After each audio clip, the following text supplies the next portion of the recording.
दानव केकड़ा। हिमालय के किसी सरोवर में कभी एक दानव केकड़ा निवास करता था। हाथी उसका सबसे प्रिय आहार था। जब भी हाथी के झुंड उस सरोवर में पानी पीने अथवा जल क्रीड़ा के लिए आते तो उनमें से एक को वह अपना आहार अवश्य बनाता।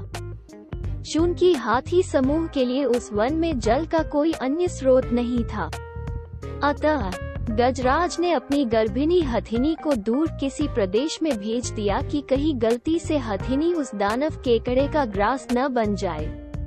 कुछ ही महीनों के बाद हथिनी ने एक सुंदर और बलिष्ठ हाथी को जन्म दिया। जब वो बड़ा हुआ तो उसने अपने पिता का ठिकाना पूछा और यह भी जानना चाहा कि आखिर उसे इतने दिनों तक पिता का वियोग क्यों मिला था।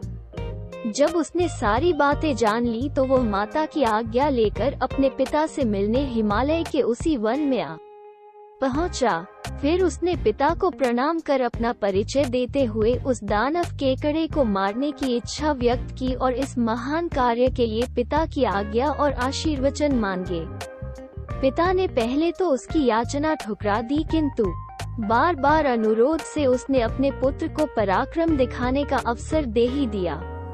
पुत्र ने अपनी सेना तैयार की और अपने शत्रु की सारी गतिविधियों का पता लगाया। तब उसे यह विदित हुआ कि वो केकड़ा हाथियों को तभी पकड़ता था जब वे सरोवर से लौटने लगते थे, और लौटने वालों में भी वो उसी हाथी को पकड़ता जो सबसे अंत में बाहर आते थे।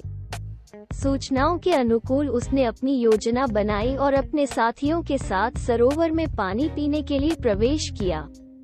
उन साथियों में उसकी प्रेयसी भी थी। जब सारे हाथी सरोवर से बाहर निकलने लगे तो वो जानबूझकर सबसे पीछे रह गया। तभी केकड़े ने उचित अवसर पर उसके पिछले पैर को इस प्रकार पकड़ा जैसे एक लुहार लोहे के एक पिंड को अपने चिमटे से पकड़ता है। हाथी ने जब अपना पैर खींचना चाहा तो वो टस से मस भी न हो सका। घबराकर हाथी ने चिंघाड़ना शुरू किया, जिसे सुनकर हाथियों में भगदड़ मच गई। वे उसकी मदद को न आकर इधर उधर भाग खड़े हुए। हाथी ने अपनी प्रेयसी को पुकारा और उससे सहायता मांगी।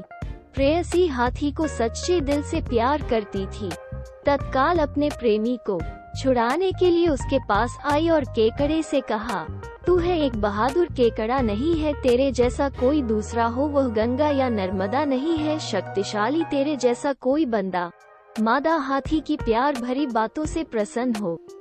केकड़े ने अपनी पकड़ ढीली कर दी।